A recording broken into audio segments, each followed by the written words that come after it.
So let's talk about stuff. Let's start 2019 off somewhat negatively. And I don't want to say that I'm going to start making negative videos because I don't want to be that negative Nancy that puts himself out there and just sounds like this horrible person. But, you know, in 2018 and many other years, I used to listen to a lot of people talk about positive things and the good stuff. You know, I feel like so many of these influencers out here are putting out so much good stuff about life and what to expect. And although a lot of that is true, I want to be more real with you on some of my videos this year and talk about things that you should expect to see, especially when you're first starting out, because those are the things I think are omitted from a lot of videos that really need to be talked about. So today what we're going to talk about is why you are going to fail as a photographer. And this could also double as videographer too. So whichever one of those categories you want to put yourself into, you're probably going to experience very similar problems in both of those scenarios.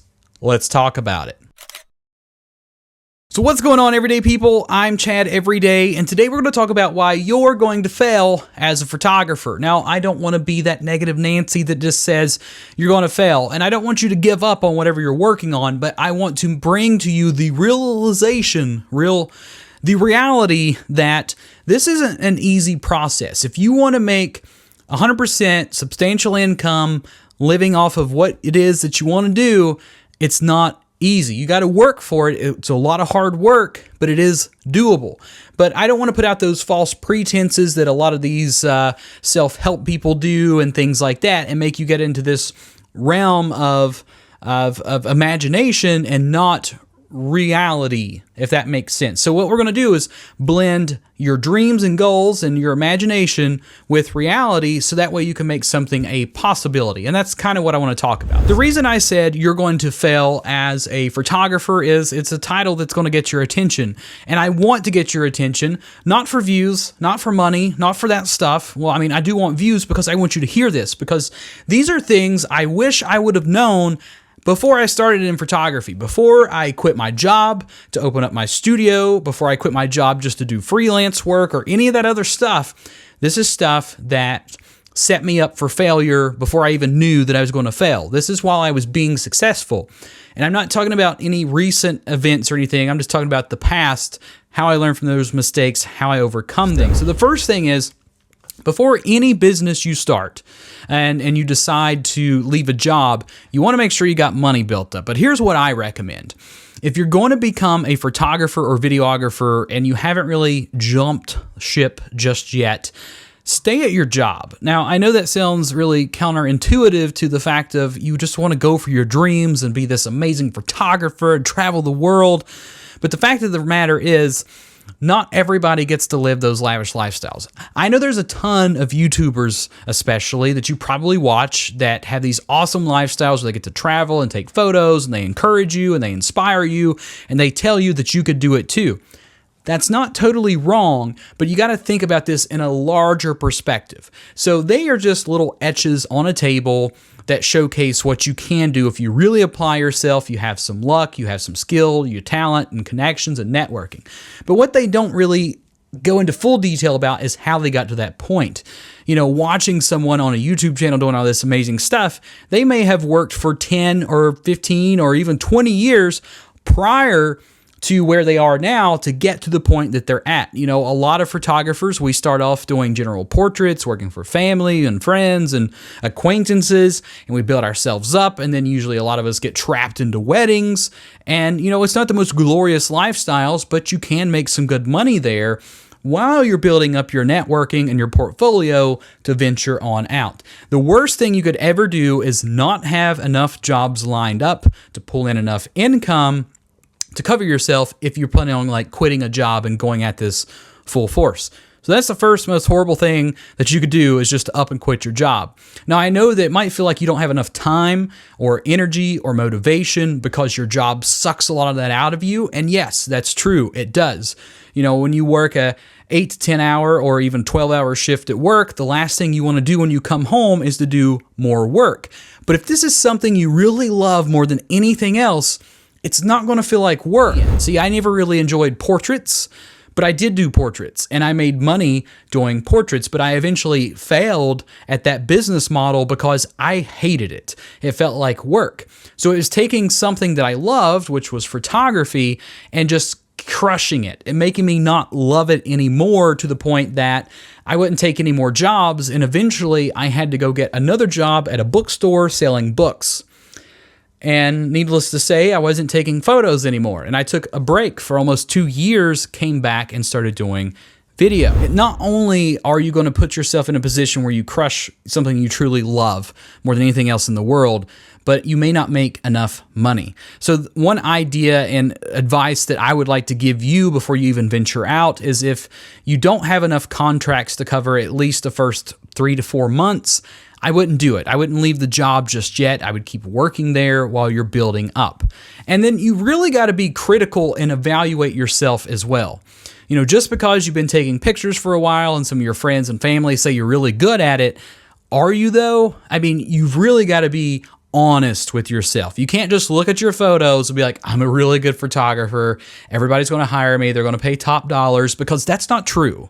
That's not going to happen. And with the way that technology is today, how cheap cameras are, how easy the resources are available for you to learn your craft, there's going to be a lot of competition. So you got to be sure that you know a lot about marketing and advertising, your equipment, your skills, and editing. I mean, you've got to know a lot of stuff.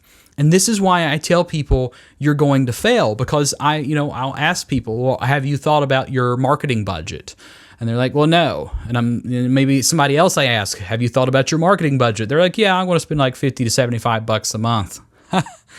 Good luck with that. Good luck with enough people seeing your stuff with a $50 to $75 a month budget, especially when there's other people out there that probably have double or triple or quadruple that budget, and maybe already have a huge following, a huge fan base, and tons of word of mouth for their particular business. How are you going to compete with that? That would be like trying to start up a soda company and try to outsell Coca-Cola or Pepsi. I mean, maybe that's a little bit more broad scale or larger scale than what, we're talking about in a local little hometown with like 800 people. But the fact of the matter is, you got to make sure you have money for those things. And I think that's why a lot of businesses fail, is people don't take enough time to plan. That's why we have business plans that we write up to get these, fancy grants and loans that we have to pay back eventually. And, a lot of times right away. And if you're not making enough money to cover those costs, you're going into a deficit. And then basically what you're going to do is bury yourself in debts and stress, and you're going to hate everything, and you're just going to quit. And therefore, you have failed as a photographer. But if you're not looking to do that full time, or at least not now, then everything's great. Then you can feel free to explore and experiment and have fun and keep the passion alive. And that's another question you've really got to ask yourself. Do I love this so much that I could do it for the rest of my life, whether I eat next month at a 5-star restaurant or I'm eating ramen noodles out of a garbage can? Because when you're a freelancer, you're not always guaranteed funding. Your money comes from contracts and bookings and clients, and you getting out there and putting out the work. Because here's the fun fact of the nature when you're doing photography or videography, is that only like 10 to maybe 15 or possibly 20% of your time is actually like shooting and, probably editing, maybe a little bit more of that percentage if you're, counting for the editing as well. But the rest of your time deals with communications and networking and marketing and advertising and branding and just getting your crap out there. And honestly, 3/4 of your time is trying to land more jobs and get more revenue coming in, while the other quarter of your time is actually, creating the work. And the amount of time and effort that you want to put into this is going to be the results that you see. The more time and effort and work and, love that you put into whatever it is, the more you're going to see out of that. So think about these things. Is this really what you want? And are you really ready?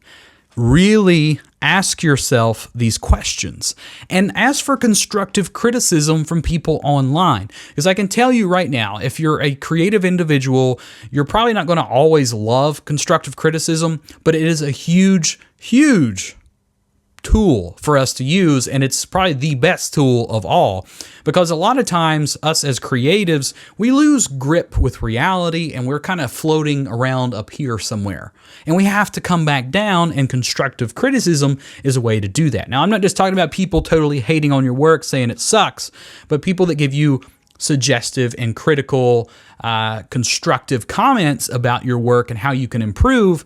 You should take those things to heart and use them to your best capabilities. You know, we are our own worst critics, and a lot of times we're going to criticize ourselves too harshly. Some of us don't criticize ourselves enough. That's where outside perspectives can give us new ideas and help rekindle fires that may be kind of burned out on us somewhere along the way. And another reason I say that you really need to love this and you need to have really thought about this along the way is because it is going to be hard. You know, booking with clients, people refusing to pay, people not showing up, and cancellations and legal fees and taxes. I mean, there is a lot that goes into something like this, especially if you're trying to run a legitimate business to really pay the bills. I mean, have you thought about health insurance, dental, vision? Have you thought about equipment insurance for your stuff? Have you thought about insurance to protect you and to protect your clients and your gigs and your photos? And all this mess of stuff is things that you're going to have to think about. And if you've never put in that time to think about these things, then maybe you should reconsider jumping off the deep end, going straight into the pool and becoming a freelancer, and just kind of hold back for a while. Enjoy the ride. I mean, I'm the most impatient person in the entire world. I mean, it's just how it is. That's just a fact of the universe and of nature, is I'm the most impatient person on this planet. And I want to do things full force, but a lot of times logic and reasoning kind of floats around inside my mind, and it's like, hey, Chad, maybe you should hold up a minute. Now, a lot of times I make really bad judgments and buy things I don't need or do stuff that I shouldn't do, but I learn from those mistakes, and you're probably going to learn from yours as well, because there's nothing that I can actually tell you that's going to change anything. Your mind's probably already made up. Hopefully this video will inspire you and encourage you to rethink things, or make sure you've planned for things, or maybe I even threw some stuff out at you never even thought about. But if you would like to know more about some of these specifics or have any questions, feel free to leave those in the comments section, because there's a ton of stuff I would love to talk about. But, you know, I wholeheartedly believe in anyone who wants to be anything. I don't care if it's a firefighter, the President of the United States, if it's a photographer, a writer, an actor. I don't care. It really doesn't matter. What matters is how hard you're willing to work and be active towards whatever it is that you want to obtain. Anybody can be anything, but you have to give forth the effort. It's not just skill and talent alone that's going to get you somewhere. It's networking, it's marketing, it's knowledge, it's hard work, lack of procrastination. You can't be lazy. You've got to be dedicated, and you've got to be passionate. But that's pretty much all I got to talk about in today's video. This is kind of a look at some of these real talks that we're going to be doing here in 2019. I want to ring in the 2019 with a couple of punches, because I don't know if 2018 treated you guys as badly as me, but I'm coming into this year full swinging. But that's pretty much going to do it for today's video. Leave a like if you are a successful photographer, if you'd like to become one. Subscribe to this channel if you'd like to know more or enjoyed this video for whatever reason that you might have enjoyed it. And as always, be sure to create something new today. Click.